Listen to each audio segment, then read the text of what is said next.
Halo Sobat Gen, Assalamualaikum warahmatullahi wabarakatuh. Di video kali ini kita akan membahas kunci jawaban biologi kelas 12 bab 3 pada tugas uji kompetensi pada halaman 171 sampai 173 di buku biologi kurikulum merdeka pegangan kalian.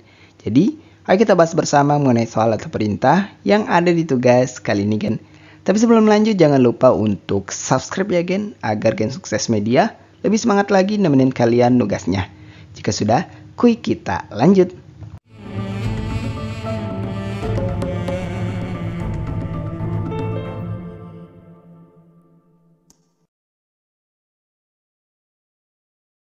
Bagian kita masuk pada soal pertama berikut ini. Perhatikan soal yang ada ini. Evolusi merupakan perubahan pada suatu individu yang disebabkan oleh lingkungan dan bersifat diturunkan. Pendapat tersebut merupakan gagasan dari titik-titik. Bagian jawabannya adalah de Lamarck. Sebagai penjelasan, Lamarck mengemukakan teori evolusi yang dikenal sebagai teori penggunaan dan tidak penggunaan organ serta pewarisan sifat-sifat yang diperoleh. Ia menyatakan bahwa individu dapat mewariskan perubahan yang diakibatkan oleh adaptasi terhadap lingkungan kepada keturunannya. Bagian kita masuk pada soal kedua berikut. Populasi jerapah bersifat heterogen.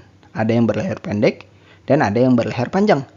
Dalam kompetisi mendapat makanan, jerapah yang berleher panjanglah yang lestari. Sedangkan jerapah berleher pendek lenyap secara perlahan-lahan. Peristiwa tersebut mengingatkan teori evolusi yang dikemukakan oleh titik-titik. Bagian jawabannya ada pada opsi C, Charles Darwin. Charles Darwin mengajukan teori seleksi alam, di mana individu yang memiliki sifat yang lebih sesuai dengan lingkungan akan bertahan hidup dan berkembang biak. Dalam kasus ini, jerapah berleher panjang lebih unggul dalam kompetisi makanan dibandingkan jerapah berleher pendek, sehingga mereka bertahan dan berkembang biak. Bagian kita lanjut ke soal ketiga berikut. Seorang sejarawan melakukan penelitian mengenai evolusi dan menemukan beberapa fakta yang terjadi di alam, yaitu antara lain ada 4 pernyataan. Fakta yang diperoleh dan dapat dijadikan sebagai dasar teori evolusi adalah titik-titik. Bagian kita bisa pilih opsi A, 1 dan 2. Fakta 1 yaitu homologi organ dan fakta 2 yaitu variasi individu dalam satu keturunan merupakan dasar teori evolusi. Homologi organ menunjukkan adanya kesamaan struktur anatomi yang berasal dari nenek moyang yang sama. Sedangkan variasi individu menunjukkan bahwa setiap keturunan memiliki sifat yang berbeda, mendukung proses seleksi alam. Kemudian kita masuk pada soal keempat. Alat-alat yang tersisa pada organisme dapat dianggap sebagai petunjuk adanya evolusi. Pada manusia yang bukan merupakan alat sisa, yaitu titik-titik. Bagian jawabannya adalah opsi B, tulang telapak tangan. Alat-alat sisa adalah organ yang tidak memiliki fungsi signifikan atau fungsi tersebut telah berkurang dibandingkan dengan nenek moyangnya. Rambut pada dada, gigi taring yang runcing, umbai cacing, dan otot penggerak telinga adalah contoh alat sisa. Sebaliknya, tulang telapak tangan tetap berfungsi penting dalam pergerakan dan aktivitas manusia. Bagian kita masuk pada soal 5 berikut. Pada suatu daerah dengan 10.000 penduduk, terdapat 4% warga albino. Maka perbandingan jumlah orang yang berkulit homozigot dan normal heterozigot berturut-turut sebesar titik-titik. Bagian perhatikan penyelesaian berikut. Kita tulis diketahui dari soal yang ada ini. Total populasi sama dengan 10.000. Frekuensi individu albino dengan penggunaan hukum Hardy-Weinberg kita notasikan dengan Q kuadrat, yaitu kita ubah dulu 4% menjadi desimal yaitu 0,04. Nah, albino ini adalah individu dengan genotip homozigot resesif dengan notasi yaitu alel A kecil. Nah, dalam hukum Hardy-Weinberg, Q kuadrat merepresentasikan frekuensi genotip homozigot resesif, yaitu Q kuadrat sama dengan A kecil. Nah, untuk frekuensi gen resesif yaitu Q dihitung sebagai akar dari Q kuadrat. Nah, kita tahu persamaannya untuk gen dominan yaitu P dihitung dengan rumus P tambah Q sama dengan 1. Nah, kita udah punya nilai Q sehingga nanti bisa kita cari nilai P-nya. Nah, berikut ditanyakan dulu yang ditulis, yaitu berapa jumlah individu homozigot normal, yaitu A besar untuk alelnya, dan heterozigot A besar A kecil, serta diminta perbandingannya. Again, berikut adalah penyelesaiannya. Untuk pertama, hitung frekuensi gen resesif Q. Q-nya tadi adalah rumusnya Q kuadrat, itu diakarkan. Nilai Q-nya tadi itu kita ketahui 0,04, sehingga diakarkan menjadi 0,2. Nah, hitung frekuensi gen dominan, yaitu P-nya. P tadi bisa dicari dengan P tambah Q sama dengan 1. Dalam hal ini kita ubah menjadi P sama dengan 1 dikurang Q. Sehingga 1 dikurang 0,2, nilai Q yang didapat di langkah 1, itu didapat nilai P adalah 0,8. Kemudian langkah 3, frekuensi genotip dalam populasi berdasarkan hukum Hardy-Weinberg. Nah, berikut untuk kita tulis frekuensi homozigot normalnya, ini kan A besar A besar. Maka notasinya adalah P kuadrat. Nah, kita masukkan nilai P-nya yang didapat di langkah kedua. Sehingga didapat 0,8 kuadrat itu senilai dengan 0,8 dikali 0,8 sama dengan 0,64. Nah, kemudian untuk frekuensi heterozigot A besar A kecil itu setara dengan nilai 2PQ. Ini dapat dari mana? Ini dapat dari persamaan hukum Hardy-Weinberg. Kalian bisa cari referensinya di internet. Atau di soal-soal sebelumnya sudah dipelajari tentang hukum Hardy-Weinberg. Nah, heterozigot itu tadi 2PQ. Sehingga kita masukkan nilai P yang diketahui dan nilai Q yang diketahui. Sehingga tinggal dikalikan saja. 2 dikali 0,8 dikali 0,2 sama dengan 0,32. Kemudian kita lanjut ke langkah keempat, jumlah individu berdasarkan genotip. Nah, kita lihat untuk yang homozigot normal, itu kan A besar A besar. Maka P kuadrat dikali total populasi, itu tadi kita masukkan nilai yang diketahui dari P kuadrat 0,64 dikali total populasi dari soal diketahui 10.000. Nah, sehingga didapat hasil perkaliannya adalah 6.400. Nah, untuk yang heterozigot itu berlaku juga. Tadi diketahui untuk langkah 3-nya didapat heterozigot 0,32 dikali total populasi 10.000 sama dengan 3.200. Nah, perbandingan jumlah A besar dan A besar A kecil itu didapat 6.400 banding 3.200 sama dengan 2:1. Ini sesuai dengan opsi B. Dan kita masuk pada soal ke-6 berikut. Perhatikan soal yang ada ini. Suatu populasi burung terpisah menjadi dua populasi. Setelah ribuan tahun, kedua populasi burung tersebut bersatu kembali, tetapi gagal melakukan perkawinan. Berikut ini yang bukan penjelasan untuk hal tersebut adalah titik-titik. Bagian jawaban yang benar ada pada opsi E, yaitu telah terjadi isolasi gamet. Alasan opsi E tidak relevan dalam konteks ini yaitu pertama, isolasi gamet terjadi pada organisme yang melakukan fertilisasi eksternal, seperti ikan dan amfibi, di mana ketidakcocokan gamet menjadi penghalang fertilisasi.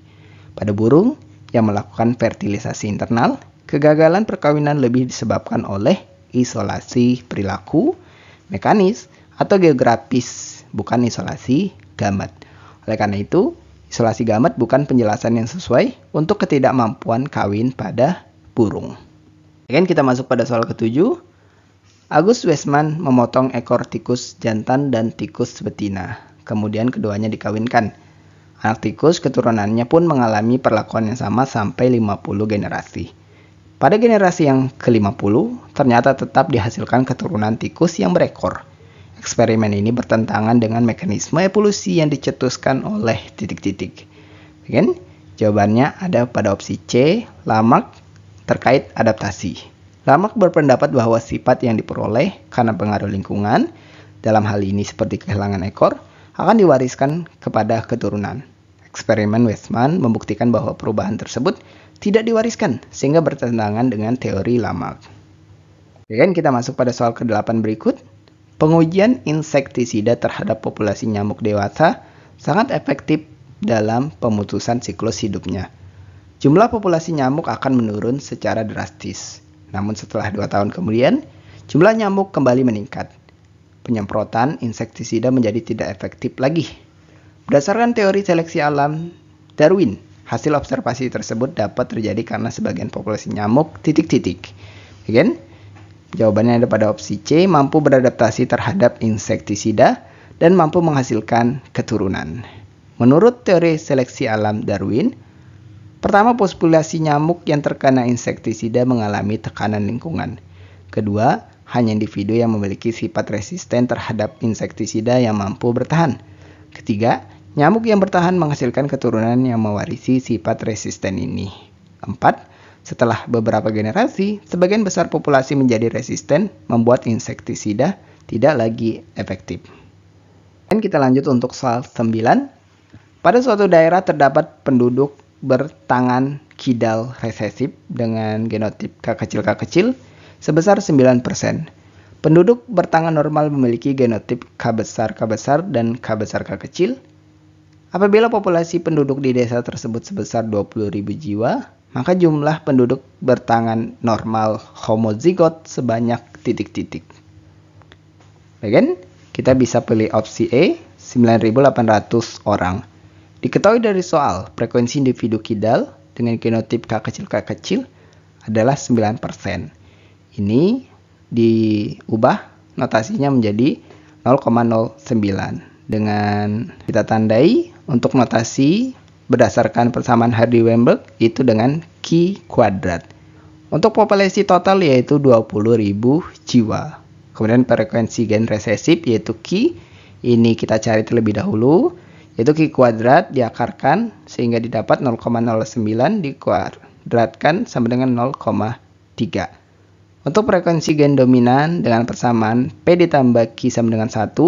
Sehingga kita dapat P sama dengan 1 dikurang Q atau 1 dikurang 0,3 sama dengan 0,7. Tadi ditanyakan jumlah individu homozigot dominannya, sehingga didapat K besar untuk genotipnya.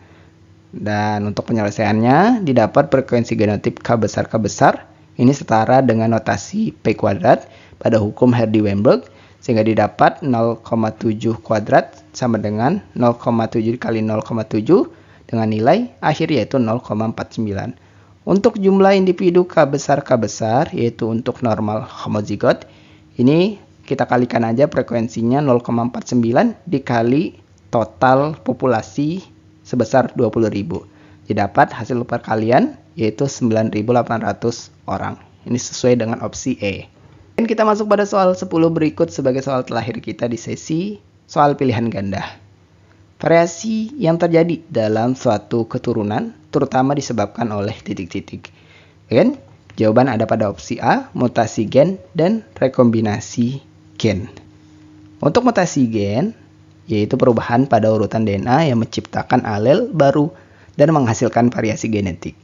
Untuk rekombinasi gen, proses penggabungan ulang gen selama meiosis yang menghasilkan variasi kombinasi gen pada keturunan. Faktor lain seperti seleksi alam dan diferensiasi sel tidak secara langsung menciptakan variasi genetik, melainkan hanya mempengaruhi hasilnya.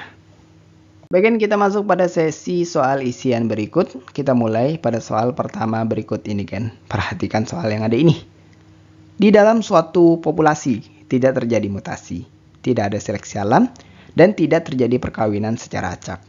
Berdasarkan hal tersebut, apakah berlaku hukum Hardy-Weinberg untuk populasi tersebut? Jelaskan.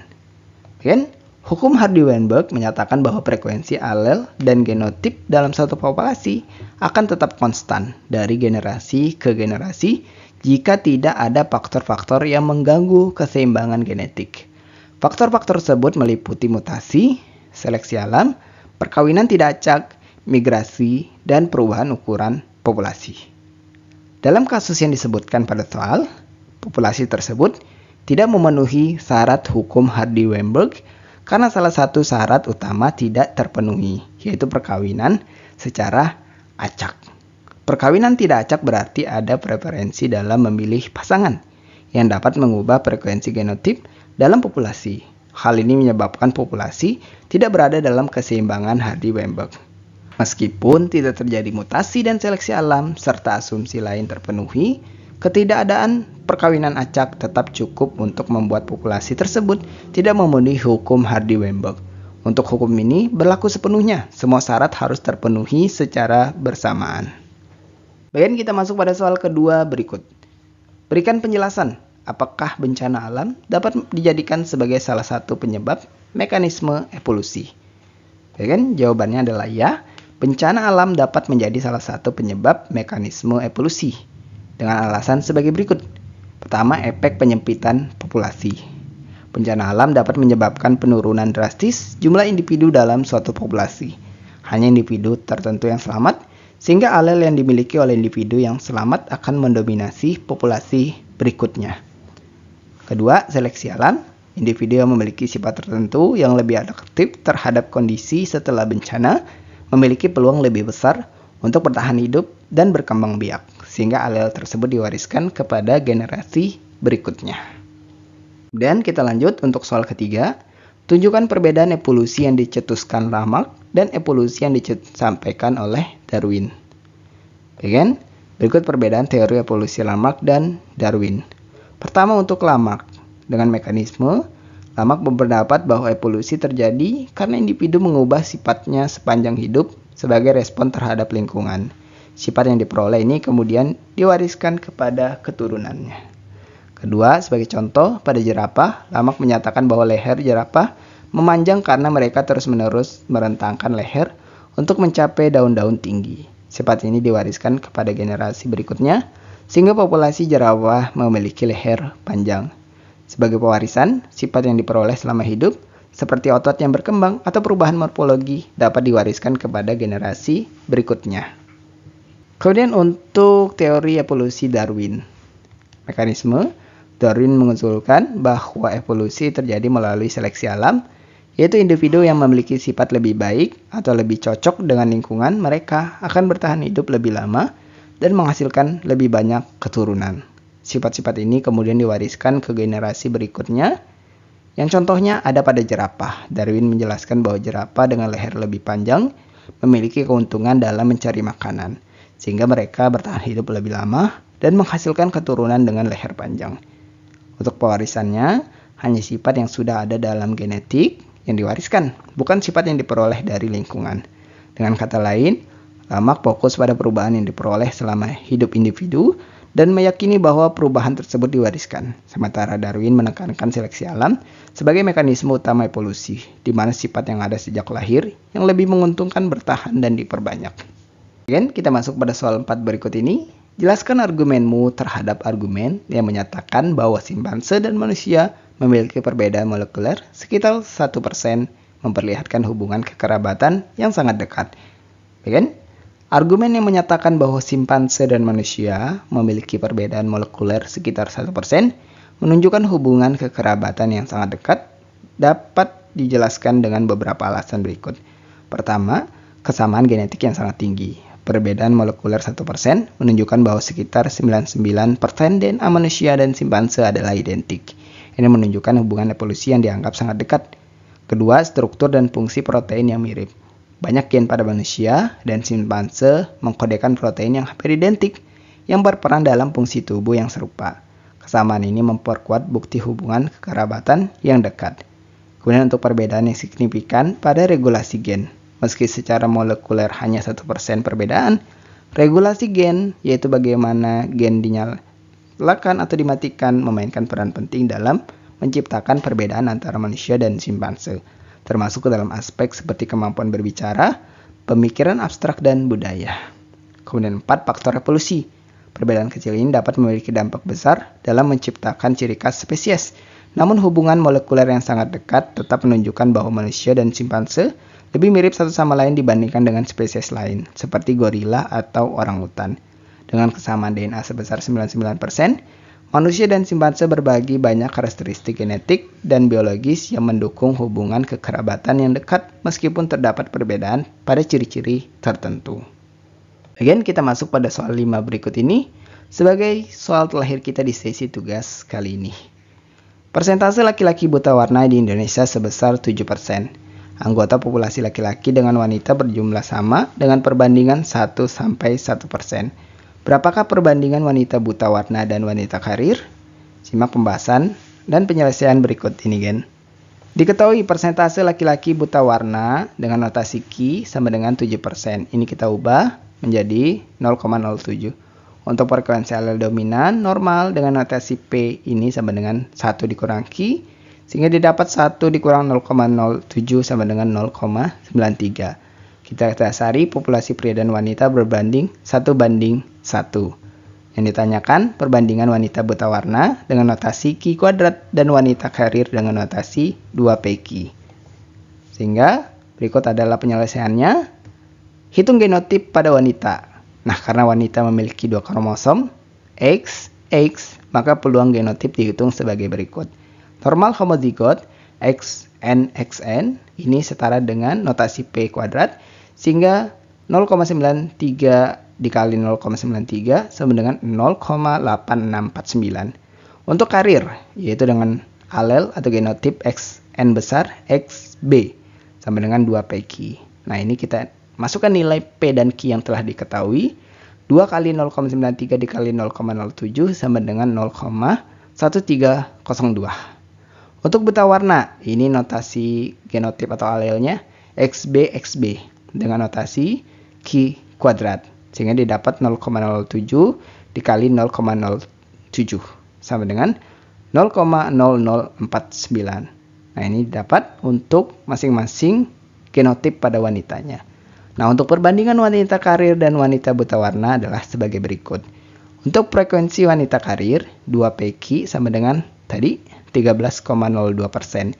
Ini nilai yang 0,1302 ini kita ubah jadi persen ya. Tinggal dikalikan saja. Nah, untuk frekuensi wanita buta warna itu dengan notasi Q kuadrat ini didapat 0,49%. Maka perbandingannya yaitu karir dibagi buta warna 13,02 dibagi 0,49% sama dengan 26:1. Kesimpulan, perbandingan wanita karir dan wanita buta warna adalah 26:1. Nah, itulah pembahasan sekilas kita untuk kunci jawaban biologi kelas 12 bab 3 pada sesi tugas uji kompetensi pada halaman 171 sampai 173 di buku pegangan biologi kurikulum merdeka. Terima kasih karena telah menonton video ini sampai habis. Jika dirasa video kali ini bermanfaat, jangan lupa untuk like dan subscribe. Sampai jumpa di video berikutnya dan wassalamualaikum warahmatullahi wabarakatuh.